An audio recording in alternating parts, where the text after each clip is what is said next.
Benjamin की बातों से संतुष्ट नहीं हुआ। उसने कहा दिलीप ने कहा वो पाकिस्तानी वायुसेना के प्रमुख फॉरेन लीडर उस्मान से बात करना चाहते हैं। ये वही उस्मान थे जो रावलपिंडी जेल के इंचार्ज और भारतीय युद्धबंदियों के लिए एक तकनीक लेकर आए थे। हम तीनों नंगे पैदल हमें तहसीलदार ने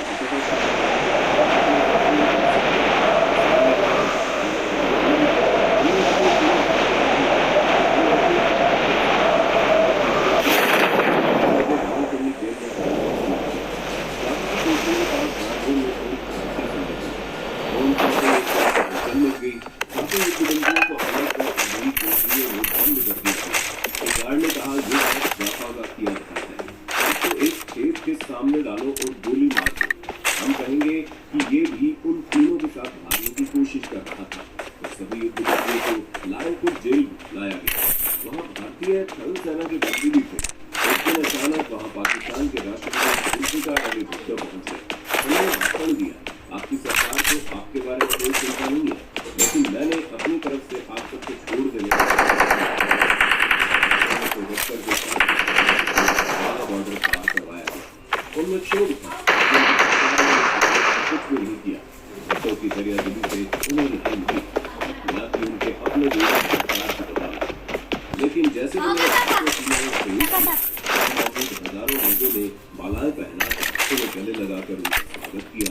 पंजाब के मुख्यमंत्री ज्ञानी जैल सिंह खुद वहाँ मौजूद थे। वाघा से 2 किलोमीटर दूर उनके स्वागत में सैकड़ों वंदन द्वार बनाए गए थे। लोगों का इतना प्यार देखकर उन्हें युद्धबंदियों का गुस्सा कुछ इस तरह से हमारे वीर जवान वापस भारत लौटे और उन्होंने कितनी परेशानियां दी। मुझे पसंद आई तो लाइक और शेयर करें और ऐसी ही कहानियों और नॉलेज की ढेर सारी बातों से जुड़े रहने के लिए चैनल को सब्सक्राइब करें, बेल आइकन जरूर दबाएं ताकि हम आपके लिए जल्द से जल्द वीडियोज ऐसी देखते रहें। शुक्रिया।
आज हम बात करने जा रहे हैं एक ऐसे तानाशाह के बारे में जिसका नाम सुनते ही इतिहास के पन्ने इतना लहराने लगते हैं।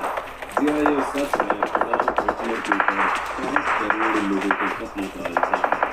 कहा जाता है दूसरा विश्व युद्ध किसी की सनक की वजह से शुरू हुआ था, लेकिन फिर ऐसी क्या सिचुएशन बनी उसे एक बंकर में शादी करनी पड़ी और उसके बाद सुसाइड भी करना पड़ गया। आज हम जानेंगे इस डिटेक्टर की पूरी कहानी, इसलिए आज के वीडियो में आप बस बने रहना। जर्मनी के तानाशाह एडॉल्फ हिटलर का जन्म ऑस्ट्रिया में हुआ था, लेकिन आगे चलकर वो जर्मनी का चांसलर बना, यानी कि प्रधानमंत्री। हम कहानी की शुरुआत करते हैं पहले विश्व युद्ध। पहले विश्व युद्ध के दौरान देश अपने अपने गुट बनाकर एक दूसरे से लड़ रहे थे। 4 साल चला ये जर्मनी को एक सबक देकर जर्मनी की हार हुई। को हार जाने के बाद जर्मनी को सरेंडर करना पड़ा और इसके साथ दूसरे हारने वाले देशों पर ब्रिटेन, फ्रांस और जीते हुए देशों ने कई सारे प्रतिबंध लगा दिए। उनसे हजार सुनने लगे, जिसके चलते जर्मनी की हालत और खराब हुई थी। वहाँ भुखमरी, गरीबी, बेरोजगारी जैसी समस्याएं फिर उठाने लगी। आम आदमी की हालत खराब थी। जर्मनी पर शासन करने वाले शासक अपने निजी स्वार्थ की पूर्ति करने में लगे हुए। उन्हें अपने ऐशो आराम से मतलब था, लेकिन जर्मनी की हार से वहाँ के लोगों में काफी गुस्सा था। उस समय जर्मनी में बड़ी संख्या में यहूदी लोग रहा करते थे, क्योंकि दुनिया में यहूदियों का कोई देश नहीं था। उस समय तक इजराइल बना ही नहीं था। इसलिए जर्मनी के लोगों को लगता था कि इस हार की वजह यही भी है। हिटलर ने बड़ी चालाकी से पब्लिक के इस सेंटिमेंट को पिकअप कर लिया।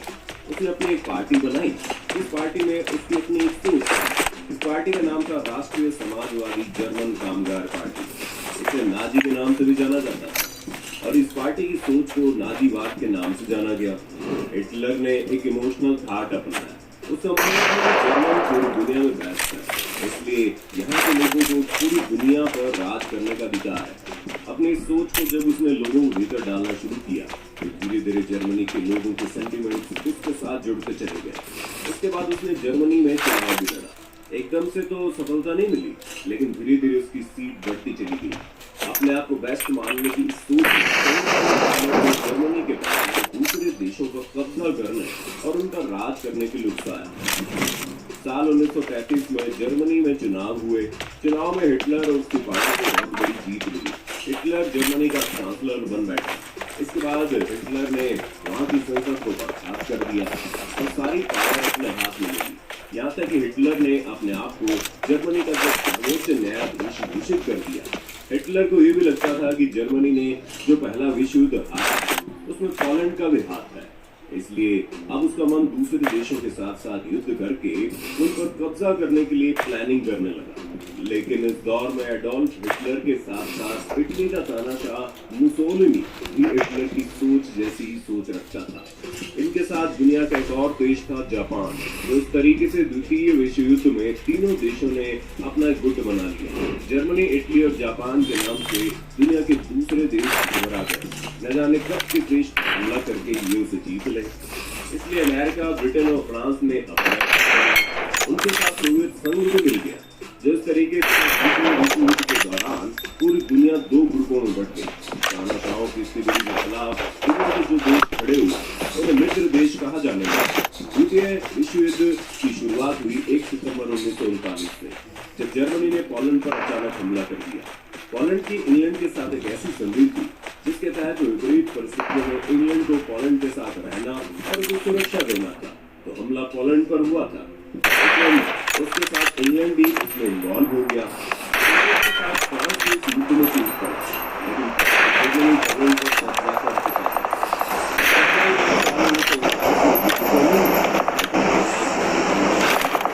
इसके बाद जर्मनी ने नॉर्वे और डेनमार्क पर हमला किया। इन दोनों देशों पर कब्जा करने के बाद बेल्जियम, हॉलैंड और सीधे फ्रांस पर भी हमला हो जाता है। आखिरकार फ्रांस ने भी हिटलर के आगे सरेंडर कर दिया। फिर फ्रांस को जीतने के बाद हिटलर ने सीधे एयरक्राफ्ट इंग्लैंड को बर्बाद करने की कोशिश कर रहे थे, लेकिन इंग्लैंड उन्हें बड़ी टक्कर दे रहा था। इस चक्कर में इंग्लैंड का पलड़ा भारी पड़ता है और हिटलर को वहां जानी पड़ती है। पहला मौका था जब हिटलर ने हार का स्वाद चखा था। उसके बड़े हिस्से पर उस समय रूस इस हमले के लिए तैयार नहीं था, लेकिन इसके बाद रूसी फौजें इकट्ठा हुई और जर्मन सेना ने जैसे ही रूस में घुसने की कोशिश की, उसके पहले ही रूस की फौजों ने हिटलर की सेना को घेर दिया। जबरदस्त लड़ाई हुई और नतीजा हिटलर की दूसरी हार हुई। हिटलर की सेनाओं की लगातार 2 बार हार हुई। इसमें हिटलर की कमजोरी को दुनिया के सामने रख दिया। मित्र देशों को लगा अगर हम एक साथ मिलकर हिटलर का मुकाबला करें तो इसे हरा सकते हैं। इसके बाद इंग्लैंड, अमेरिका, फ्रांस और रशिया ने मिलकर इटली पर हमला किया। मुसोलिनी को सरेंडर करने के लिए मजबूर कर दिया। इटली की हार के बाद हिटलर के हौसले पस्त हो गए। इस समय था 1944 का, जिस समय द्वितीय विश्व युद्ध जारी था। अगस्त के महीने में अमेरिका ने जापान पर 2 परमाणु बम गिराए। जापान इस युद्ध से पीछे हट गया। अमेरिका ने जैसे ही हिरोशिमा और नागासाकी पर परमाणु बमों का प्रयोग किया, पूरी दुनिया ने विनाश का ऐसा तांडव देखा जो इससे पहले कभी नहीं देखा गया। जापान ने मजबूर होकर सरेंडर कर दिया। दो मजबूत सहयोगी इटली और जापान कर चुके। हिटलर अब अकेला पड़ चुका था। इधर मित्र देशों की सेना अब जर्मनी की तरफ बढ़ रही थी। हिटलर की सेना लगातार हार का सामना कर रही थी और अब जर्मनी के लिए अपने देश को बचाना भी मुश्किल हो गया। एक समय ऐसा भी आया कि रूस और मित्र देशों की सेनाएं बर्लिन में घुस रही थी, क्योंकि जर्मनी की राजधानी थी। हिटलर बर्लिन में ही मौजूद था। हिटलर की हार के कारणों में उसके सताए हुए कुछ अपने जिम्मेदार थे, जिन्होंने उसके बारे में इंफॉर्मेशन दुश्मनों को शेयर की। हिटलर को भी इस बात का एहसास था कि उसके अपने सैन्य अफसरों ने उसके साथ गद्दारी की। हिटलर ने अपने आप को सेव करने के लिए बर्लिन में ही जमीन से 50 फुट नीचे एक ऐसा बंकर बना रखा जिसके बारे में ज्यादा लोगों को जानकारी नहीं थी। अपने चंद भरोसेमंद लोगों के साथ अपनी गर्लफ्रेंड को लेकर एक ही बंकर में अपने रूस की सेना से बर्लिन को खदेड़ दी और फाइनली जीत उसकी होगी, लेकिन ऐसा हुआ नहीं। रूस की सेना लगातार हिटलर की तलाश में आगे बढ़ती चली जा रही थी। अब हिटलर के पास केवल 2 रास्ते बचे थे, या तो वो सरेंडर करते या फिर सुसाइड करना। लेकिन पकड़े जाने पर वो अपने दोस्त मुसोलिनी के अंजाम को अच्छी तरह से जानता था। जिस तरह पब्लिक ने मुसोलिनी की डेड बॉडी के साथ व्यवहार किया, वो नहीं चाहता था कि उसे भी इस तरीके की मौत मिले। इसलिए ना तो वो सरेंडर करना चाहता था, ना ही वो ये चाहता था कि उसे फौज गिरफ्तार कर ले। अब केवल उसके पास सुसाइड करने का ही एक रास्ता बचा था। यहीं से हिटलर की लाइफ की उल्टी गिनती शुरू हो जाती है। उसकी हिटलर की गर्लफ्रेंड इवा भी मौजूद थी। 29 अप्रैल 1945 को हिटलर अपनी गर्लफ्रेंड को प्रपोज करता है कि मैं तुमसे शादी करना चाहता हूँ। इवा भी इसके लिए तैयार हो जाती है, लेकिन शादी करने के लिए फीस की जरूरत पड़ती है। उस समय रूस की बमबारी से बर्लिन शहर खंडर बन चुका था। तब इस क्रिटिकल कंडीशन में सैन्य अफसर शहर में जाते हैं और प्रीस्ट को लेकर आते हैं। लेकिन जब प्रीस्ट को ये बताया जाता है कि उसे शादी करानी है, तो वो बताता है कि वो मैरिज सर्टिफिकेट लाना ही पड़ेगा। उसके बाद एक बार फिर उस क्रिटिकल कंडीशन में हिटलर रिस्क लेता है और मैरिज सर्टिफिकेट के लिए घर लोगों को भेजता है। इस समय बर्लिन पर हवाई हमले हो रहे थे। रूसी सैनिक हिटलर की तलाश कर रहे थे। ऐसी सिचुएशन में प्रीस्ट जब दोबारा मैरिज सर्टिफिकेट लेकर आता है, तो फिर इन दोनों की शादी होती है और शादी के बाद एक छोटी सी पार्टी होती है। इसके बाद हिटलर अपने गार्ड को बुलाता है और उसे बोलता है, यदि मेरी मौत हो जाए तो मेरी लाश को दफनाने की बजाय जला दे। सभी लोग हैरान रह जाते हैं कि हिटलर ईसाई धर्म को मानने वाला था। ईसाई लोग डेड बॉडी को जमीन में दबाया करते हैं। इसके अलावा वो कहता है कि मुझे जलाने के बाद मेरे कमरे में जाकर मुझसे रिलेटेड तमाम चीजें इकट्ठा करके जला दी जाए, केवल एक पेंटिंग को छोड़कर। पेंटिंग को उसका ड्राइवर बर्लिन से बाहर ले जाएगा। उसके बाद वो अपने दूसरा ऑफिसर को बुलाता है और उससे पूछता है कि यहाँ पे साइनाइड कितना कारगर है। वो अपने एक पसंदीदा कुत्ते पर साइनाइड का प्रयोग करता है। कुत्ता कुछ सेकंड में मर जाता है। उसे वहीं बंकर के कंपाउंड में दफना दिया जाता है। हिटलर के पास जो भी फोन आते थे, वो पहले रोसरी सुनता था, उसके बाद ये फोन हिटलर को दिया जाता था। हिटलर को इस बात की जानकारी मिली कि बर्लिन को बचाना संभव नहीं है। रूसी फौजी बड़ी तेजी से आगे बढ़ रही थी। इसके बाद हिटलर अपनी गर्लफ्रेंड के साथ रूम में जाता है। रूम के बाहर उसका गार्ड रोसर मौजूद होता है। हिटलर के आखिरी पलों पर रोसर ने किताब लिखी है। हिटलर के कमरे से फायर किया। हिटलर ने पहले ही कह दिया था कि खोलकर जब लोग अंदर जाते हैं, देखते हैं टेबल पर हिटलर मरा।